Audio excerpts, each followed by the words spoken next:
Hey folks, welcome back. In this one, we're going to complete our little friendly goblin traveler.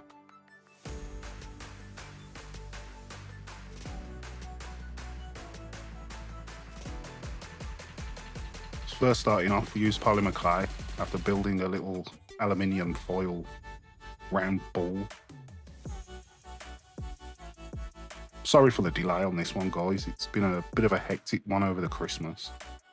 On top of that, I had a few issues with this project, which you'll see. And on top of that, good old Windows or Microsoft has recently had an update, which nearly killed the project, if I'm honest, but I can't leave something unfinished.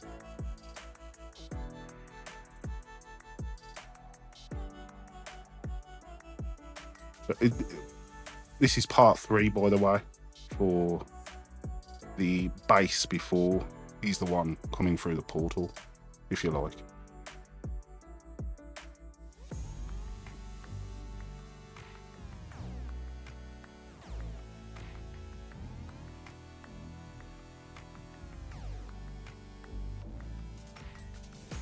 The eyes were done with UV resin, and then I painted the back of them using about 3 different blues. I realised as I'm watching this as well, I didn't actually paint any whites in his eyes, but they kind of came out okay. I mean, he's not really human.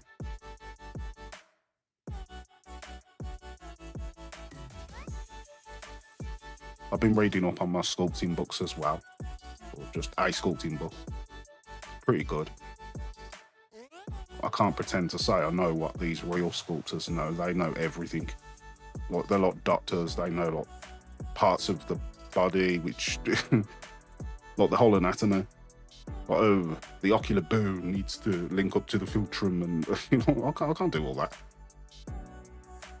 Pretty much the consensus is, if in doubt, look in a mirror. So this guy's kind of loosely based off me. I mean, his ears are a little bit shorter than mine, but you get the general idea. Finishing up the teeth and that, he was ready for the oven, and this is where my nightmare began. Yes.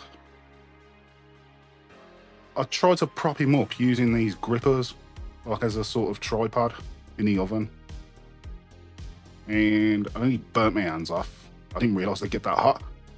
You'll see in a moment. But it was nothing I couldn't handle. I just drilled out the bits and then just redid with the polymer clay. But it didn't end there. That's what he used. Got properly up, but the screwdriver melted my little handle. I thought I'd try my luck and do a little cast. Gypsum casting powder, something. It didn't really go well. I had to force him out because his ears were just locking him in there. So I had to do another repair job. I did do the cast. It came out reasonably well. I think you see it in the corner. I didn't really bother showing it. I was just ashamed of it.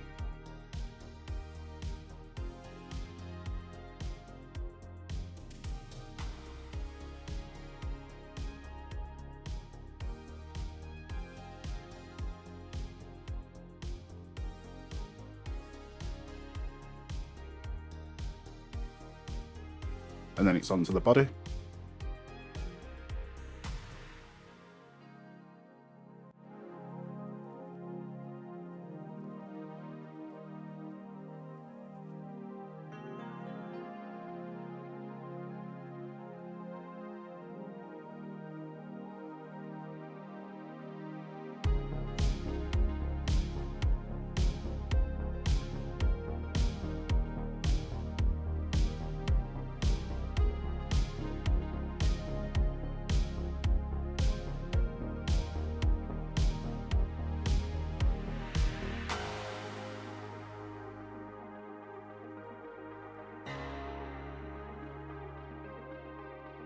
I used epoxy sculpt to finish the repair. I used the rest on the armature wire just to stabilise it.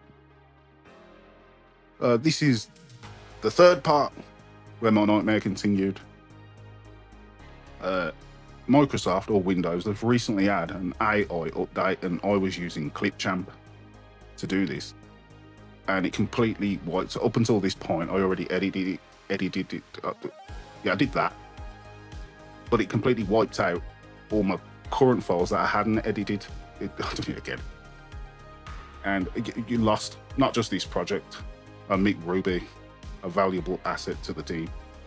It lost all the files that needed to start being updated. It was just complete mess. It's done this to this project and the next project coming out. It's just these massive gaps. And the next projects I've really enjoyed doing as well. It's just this massive gap from sort of here.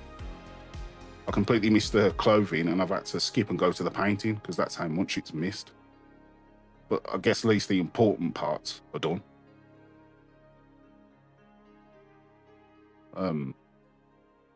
Yeah, oh, absolutely. Excuse me. Absolutely devastated. I've moved my I haven't moved, but I'm using a different software now. CapCut, I think. I was using Clipchamp before, if I didn't say earlier. I've moved to CapCut now, and I'll just have to. I've used it before, but I didn't like it because it looked complicated. But I've got no choice now. I can't risk Microsoft doing what it's done because it's not the first time it's done this. It's done it a couple of years back on a different channel that I had. Yeah, back to normal now. Using I just cannot take the risk. It's too devastating. But moving along, I get his hands, feet, and his a little staff already. Well, not a staff. It's not a staff. It's more like a walking stick, or like a hiker's stick in fantasy for goblins with big hands. Yeah, onto the painting. Various skin tones, moving from light to dark. There's no method to my painting. I will literally go from one area to another while the other area is drying. It's really time consuming for even for recording when you have to wait for one layer to dry, then move on to the mid. That one layer could take like a good 15-20 minutes if you sprayed it on too thick in areas you didn't realise.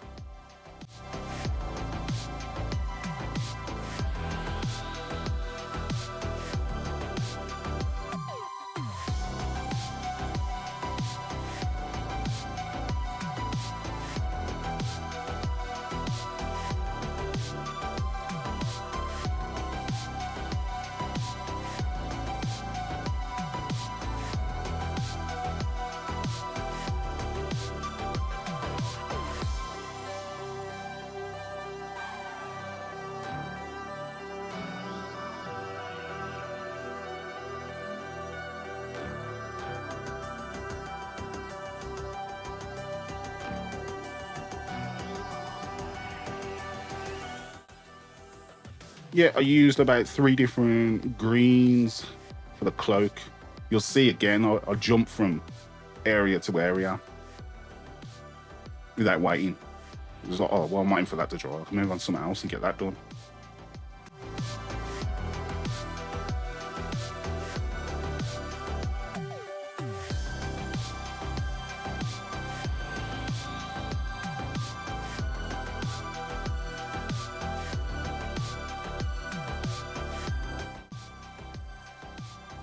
I'm sort of glad to see the back of this project.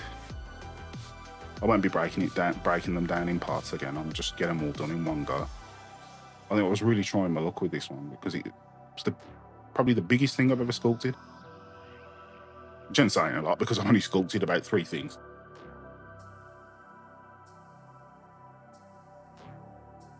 Yeah, I am going to move to oil clay soon, oil-based clay. I'm not having much luck with the oven.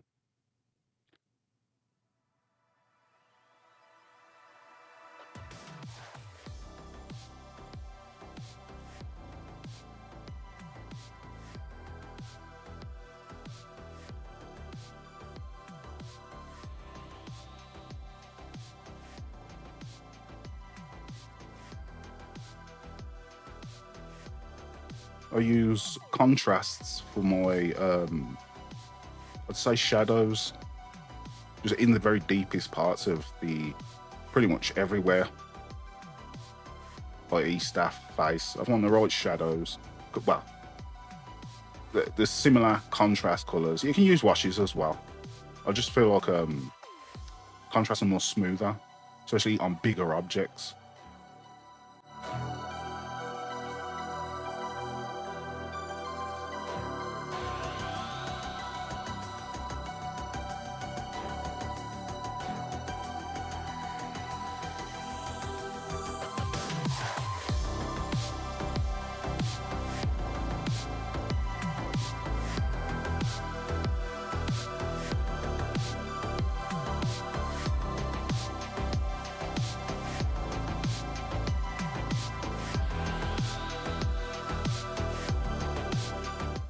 Removing the masking tape.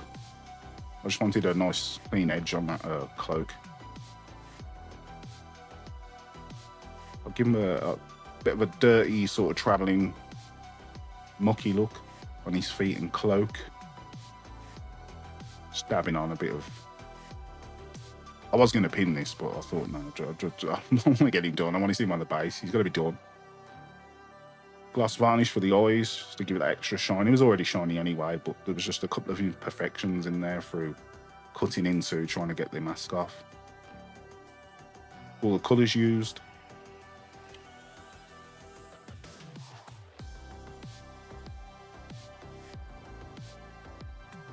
With that, guys, we're all wrapped up.